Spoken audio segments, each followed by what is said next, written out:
O Marcos Nobre deu uma entrevista bacana lá no ICL, vamos ver juntos. Falar sobre esses militares e o que vai acontecer com as patentes, né? Uma discussão que a gente Marcos teve ontem. Nobre, um dos grandes intelectuais. A tramitação vamos dos lá, processos gente, que vão briguem decidir se os generais condenados por tentativa de golpe de Estado vão perder ou não postos e patentes, vai ser longa, a gente já sabe disso.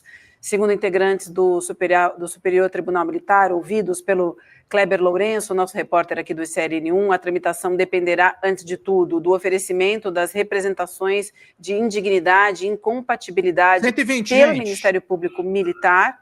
A gente até preparou aqui uma arte com os militares que já estão cumprindo pena, tá? Só para relembrar para vocês, Jair Bolsonaro, né, que era capitão, Paulo Sérgio Nogueira, general, Augusto Heleno, general, Braga Neto, general, Mauro Cid, tenente-coronel. No total, 21 militares respondem a processos no STF relacionados à tentativa de golpe do 8 de janeiro. Esses são os primeiros militares que a gente tem já presos.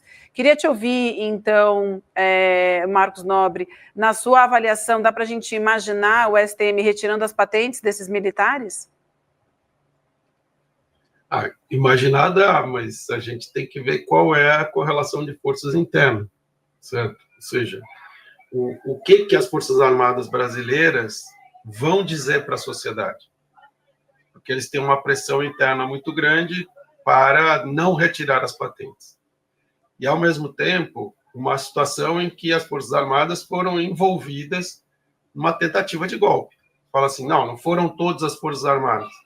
Mas, enfim, você tinha ali generais de 4 estrelas, uma coisa inédita que aconteceu no Brasil, de serem condenados. Então, é difícil prever o resultado, inclusive porque a gente viu já um embate muito grande da presidente do tribunal, né, que teve um embate interno lá no tribunal para conseguir fazer prevalecer uma posição que é uma posição das Forças Armadas dentro de uma democracia submetidas ao poder do Estado Democrático de Direito. Então, se tiver uma pressão grande da sociedade para que esses militares que, de fato, tentaram um golpe sejam também percam também as suas patentes, é bem provável que a gente consiga ter um resultado positivo.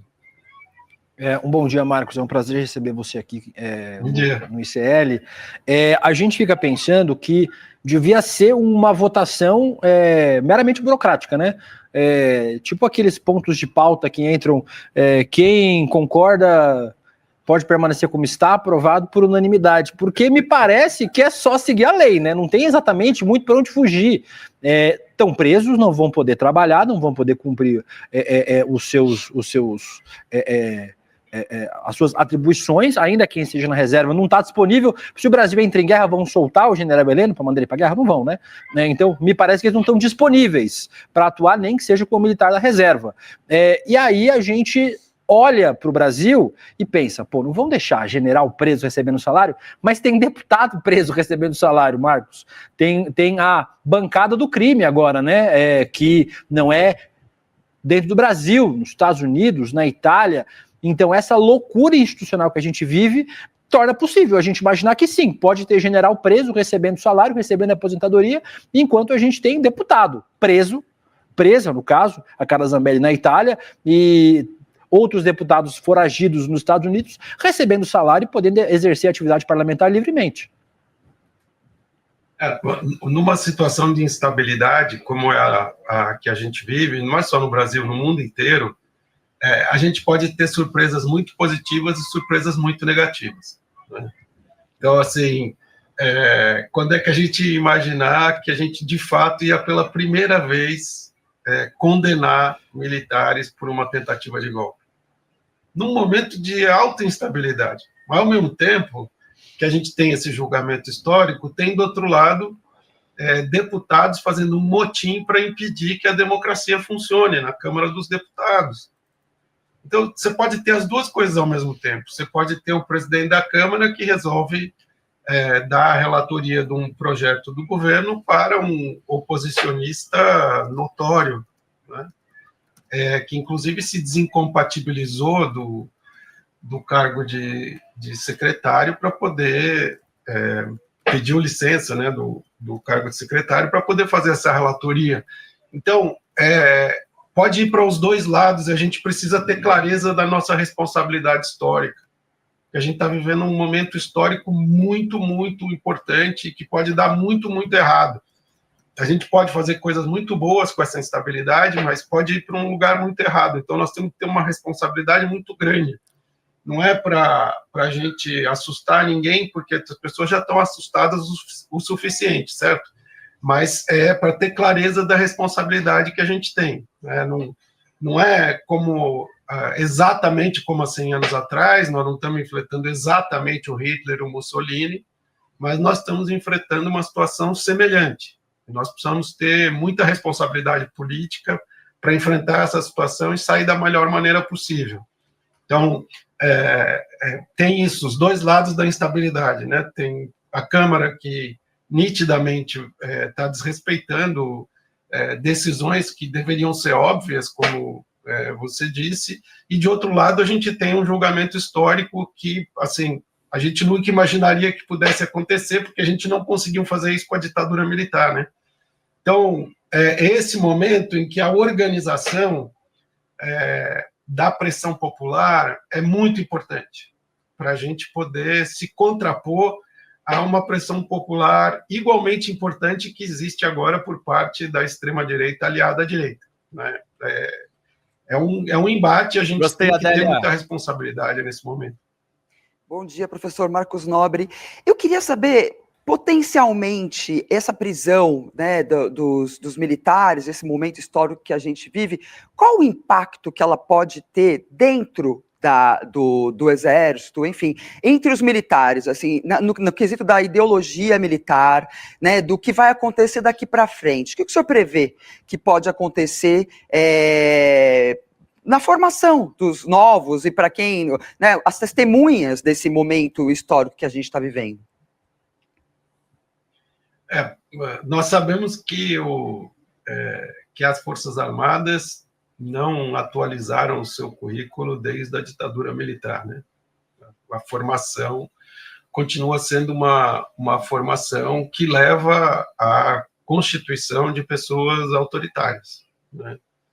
Como eu costumo dizer, ditaduras elas demoram para morrer, né?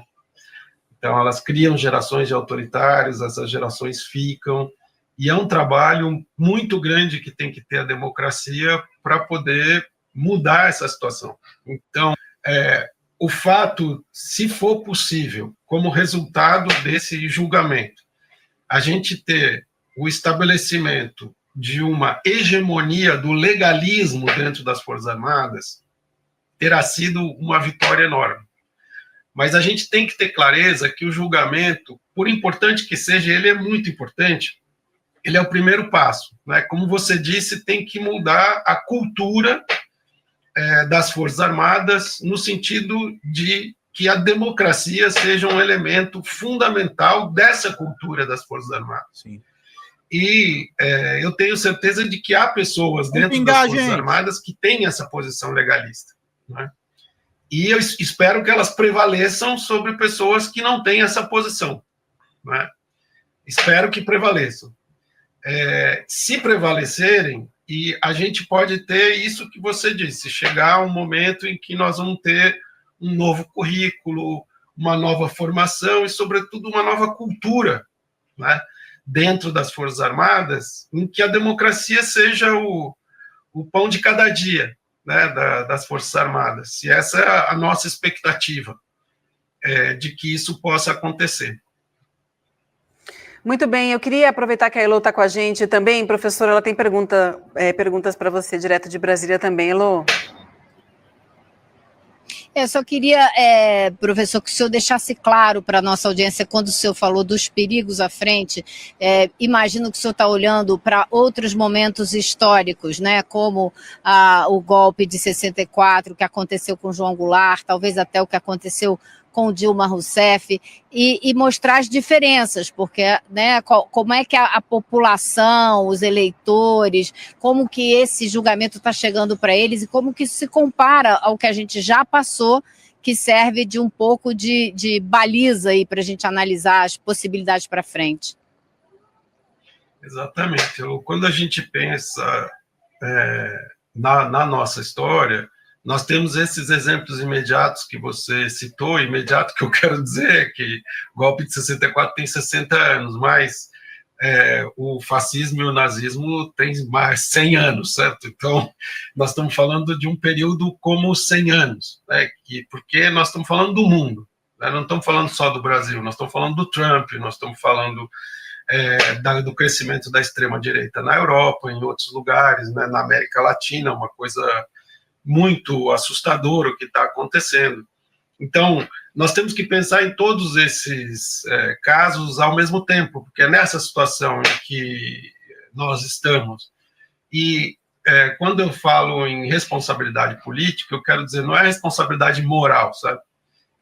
A responsabilidade política que a gente tem de preservar o que foi conquistado e o que foi consolidado com muito esforço, com o preço de muitas vidas, de muitas pessoas que deram a vida pela democracia, no Brasil e no mundo. E nós temos, de fato, que ter clareza de que esse risco não desaparece do dia para a noite, né? Não é porque você diz assim, agora acabou a ditadura e começou a democracia, que a democracia está garantida. Não é porque você condena pela primeira vez na história militares de alta patente por uma tentativa de golpe que não pode acontecer um golpe, certo? E o que você faz contra isso? Você impede que essas forças tenham hegemonia na política brasileira. Essa tem que ser a nossa prioridade número 1. Exatamente, professor. Eu quero agradecer demais o seu tempo com a gente nessa manhã. A gente certeza vai voltar a entrevistá-lo aqui no N1, porque a gente sabe que esse vai ser um processo que vai durar ainda um bom tempo e a gente vai contar muito com a sua sabedoria aqui junto com a gente. Professor, então, obrigada demais e uma boa quinta-feira. Muito obrigado. Fala, galera da Folha TV, não se esquece de se inscrever aqui no nosso canal para assistir programas como Folha Notícias Manhã, Folha Notícias Noite, o nosso Folha Entrevista e o nosso Barzinho das Meninas. Muitas coisas bacanas a gente acompanha por aqui e a gente precisa muito, muito do apoio de vocês para nosso trabalho jornalístico, investigativo, de curadoria de conteúdo, com vocês ajudando no nosso Pix, folhademocrata@gmail.com, ou mandando superchats, valeu demais, e os recursos financeiros, tornando-se membro do nosso canal, no nosso curso de jornalismo básico, para você ficar muito bem informado a respeito de tudo. Queridos e queridas, muito obrigado pela presença de todos vocês, vida longa e próspera, cuidem-se, cuidem dos seus, e não esquece de se inscrever aqui na Folha TV. Até mais!